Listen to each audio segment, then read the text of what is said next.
Welcome back. Any moment now, we're expecting a yes or no vote on one of the most controversial issues facing American lawmakers, abortion. And it comes after a leaked draft decision indicating the Supreme Court is prepared to overturn a landmark ruling in place for nearly half a century. Roe versus Wade affirmed the nationwide right to an abortion. The bill that US senators will vote on is called the Women's Health Protection Act and is intended to protect a person's ability to determine whether to continue or end a pregnancy and to protect a healthcare provider's ability to provide abortion services. Democrat and Senate Majority Leader Chuck Schumer says it is the most important vote this century. Well, let's bring in congressional correspondent Jessica Dean to explain it all for us. So good to see you, Jessica.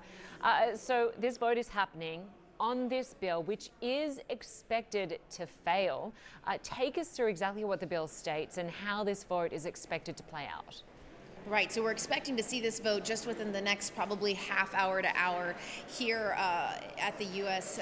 Senate on Capitol Hill. And it is absolutely critical for Democrats right now because they know that they don't have the votes to get this through, but this is simply a messaging vote. They don't even have all Democrats on board. In fact, Senator Joe Manchin, a Democrat from West Virginia, has said it's too broad, that he cannot support it. He would support codifying abortion rights, but he just doesn't support this particular legislation. So Linda, to your point, I can walk you through what exactly is in this. Of course, it does enshrine the right to an abortion and for people who provide abortions to provide that service to women across America. But in addition to that, it is also targeting a lot of these restrictive bills that we've seen in states all across the country. And what's important is if this were to pass, that would supersede any of the laws in states. So what that would do is end things like mandatory ultrasounds before an abortion or mandatory waiting periods. It would remove restrictions on telehealth, using telehealth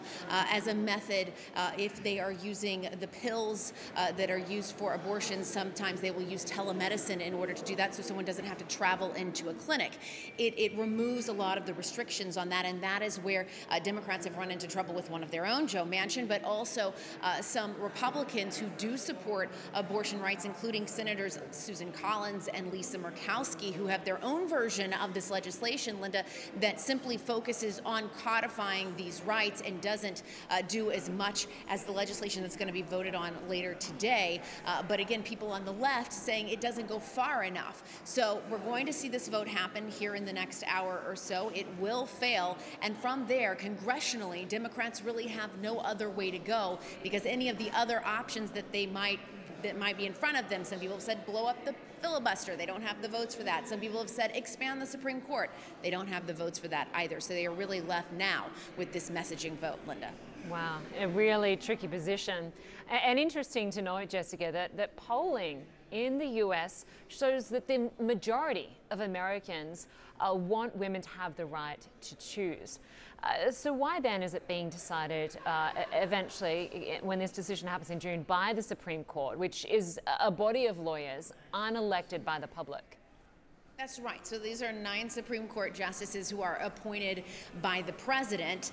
And look, 2016 ended up being a monumentally important election when it came to the Supreme Court and nominating justices to that bench. You'll remember former President Trump got 3 conservative justices appointed to the bench. That swung the bench in a more conservative way and set all of this up to move forward. So while the justices themselves, as you mentioned, are not elected by the people here in the United States, they are appointed by an elected president, and this is the case that both Republicans and Democrats have made. Hillary Clinton and Donald Trump both making that case back in 2016, that the balance of the Supreme Court was one of the key issues that was so important to who won in 2016, and we see the repercussions of that playing out now, Linda. Yeah, and of course these justices have these lifetime appointments.